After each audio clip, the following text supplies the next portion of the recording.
Welcome back to Catbird Hill. So in the video that I just released prior to this one, which I'll put up here, I was trying to harvest some recently fallen standing dead ash to try in an attempt to get some more firewood to keep up with our firewood bundle sales, which are just going crazy right now. And if you recall from that video, I didn't quite have the moisture content in that wood that I'd like. I'd like it to be below 20%, and it was right around 20. So I began to think, all right, now I do have to really think about cutting down some existing standing dead trees that I knew have been here for a while. I'm almost 100% positive that these trees, the wood in there is dry enough, it's ready to burn. So we're on the east side of our property, not an area where I usually take you that often. And we've got a collection of what are called Sephora trees, or also known as a Japanese scholar tree. And I'll put a description, some information in the description, but these are the trees that you see here. Right here, right here. There's a very skinny dead one there. One here that has a little bit of life left in it. But these trees were very, very popular in the late 60s and through the 70s when, Japanese style gardening was very popular in the US, and these trees were considered an important ingredient in that type of landscape design. Very ornamental, kind of a very showy, small white flowers in the springtime, really pretty trees, but just overall have kind of declined in this part of the country, and the bulk of them, if they're still standing like mine are, they're largely dead. So definitely worthwhile to try to harvest them to get something out of them. As you can see, this one here is really dead. Got some little cracks in it and maybe a couple little attempts at insects boring in. But it's pretty solid. I've taken down some branches of these that have fallen, or taken apart some branches that have fallen down over the years, and the wood seems to be pretty solid. This one here is going to be interesting to take down. This is actually a fairly tall tree, and the top of the branches, depending on how I drop it, have a potential to get maybe a little bit hung up here. And from this tree, this is actually probably the biggest Sephora tree I have. It's still got some life left in it, it's still leafed out up top. But this tree here is kind of tucked in the edge of a bunch of Canadian hemlocks, which I have hemlocks just running all the way down this side of the property. Really beautiful trees. So I kind of like to get it out of here anyway. I've got a hanger right here that's got to be pulled out. And so this tree is probably about 18 inches in diameter at the base. You can see no sign of life there. And I always get nervous about dropping big trees like this. So my plan is actually to take as much weight off of this tree as possible. So I'm going to be removing some of these side branches here. And really what I want to have left is just one single stem. I don't want to have any weight on either side of the tree, this right to left or front to back, that could cause it to twist. I don't know what the health of that trunk is like in there. So, this will be somewhat of an exciting, if not dangerous, experience. But I've got my power pruner, and we're going to take off all of these branches as much as I can to get the weight, the top weight of the tree off. And we'll just sort of, in some respects, almost try to chunk it down by removing a lot of this lateral branching here, just to get some of that weight off. And that might give me a little bit of a straighter drop. But it's got a little bit of a lean. It's actually leaning in the direction that I would like it to fall. I'd like it to land somewhere about here, give me easy access to cut it up. So we'll start by taking off some of these side branches.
I think that took some weight off.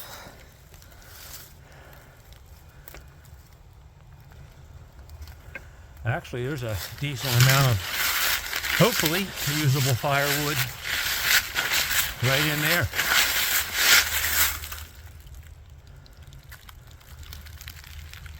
Definitely did.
if it could have gotten hung up in one spot, I was kind of anticipating that right there. So what I'm going to do is, it's cut through. I'm going to strap it and just pull it out with the tractor this way, and then that'll get it to flop right down. I mean, gosh darn, if it hadn't gotten hung up, that is exactly where it would have fallen, right where I wanted it. But not too bad, no harm, no foul.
Well, the anticipation's gotten the better of me.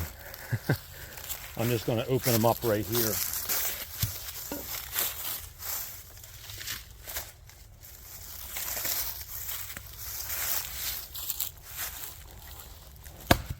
Ooh, wow.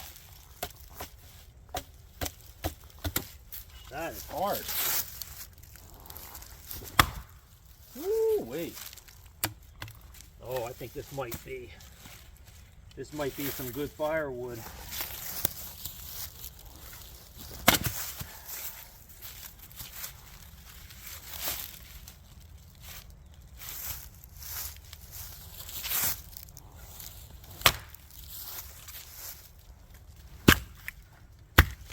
Wow. That is a lot harder than what I was expecting, for sure. Jeez.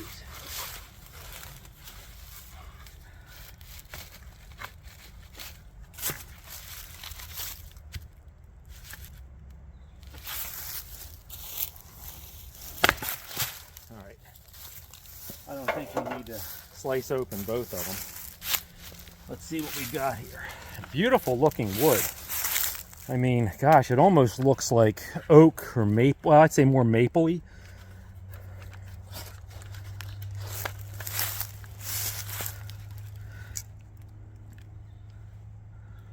Oh, look at that. 17%.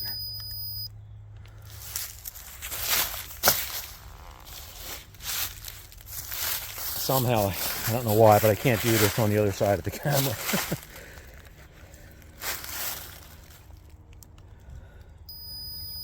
$17.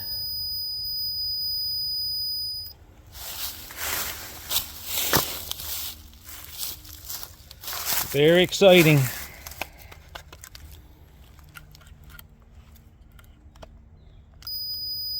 $17. Well, that is good enough for me. So we're kind of like where I want to be, in that 15 to 20 range. Really cool looking wood. Take a look at that cross section there. you know, as a fairly young tree. You know, died when it was fairly young. But there's a lot of firewood there. A lot of firewood there. And I've got another leader there. I've got this thin one here to take down. So I think we might have hit a good vein of ready to sell and burn firewood. Okay, so a successful afternoon here. A little tricky taking this one down, and I don't know. I haven't. I'll have to go back and really study the video to see whether or not you guys were able to see. Probably not, but here's the stump. And I just had a really hard time getting good access just because of all the foliage here, and I was really trying to stay on the high side of the tree, which is over here. My escape route was going to be directly back into this space here, protected by all these trees, which once it started to go, I did retreat back there. But I was very, very surprised at how stable it was. I was being very, very careful to go slowly and just to kind of edge my way.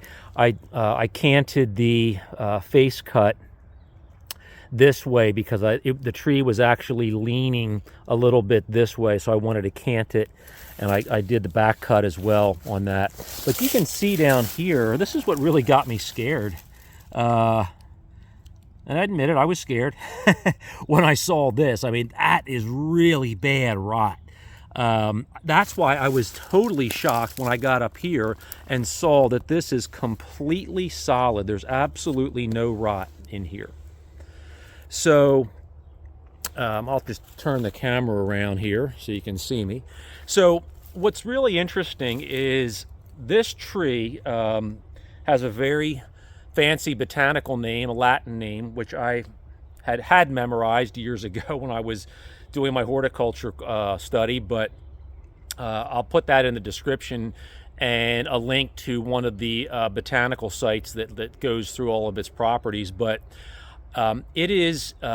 it was planted very, very heavily back, like I said, in the 60s and 70s, used as an ornamental landscape tree, was very popular in cities and urban areas along sidewalks and commercial buildings. And that is probably why it's on this property, not because we're in an urban area, but as you recall from me telling you before, this property was a commercial nursery. So these trees were probably grown along this area here because he kind of used this as a place to heal in plant specimens and maybe backstock some of his inventory, and then they were left to just kind of grow here, and they did grow too close together, which is and they're planted in the shade of these massive hemlocks, so I don't think that was helpful for them. What's really interesting is that this tree, the wood is described as an extremely hard wood, and it was used quite a bit in Japan to make handles for woodworking tools, traditional Japanese woodworking tools. So that's kind of interesting because I've got a couple of these left that are maybe a third still alive, that I might actually preserve some of the wood. I've got some straight trunks that I can salvage, and maybe dry that wood, mill it and dry it, and use it for some tool making or sell it for some tool making. But it was sort of considered a prized wood in Japan, specifically to make the handles of tools. But anyhow, very successful afternoon here. Really happy. This wood is going to be great. Now I've got a nice steady supply, at least for a while. Probably get me through the winter in terms of my firewood sales. Thanks so much for watching. Stay tuned for more videos coming up on Catbird Hill. Till next time, John here. Take care.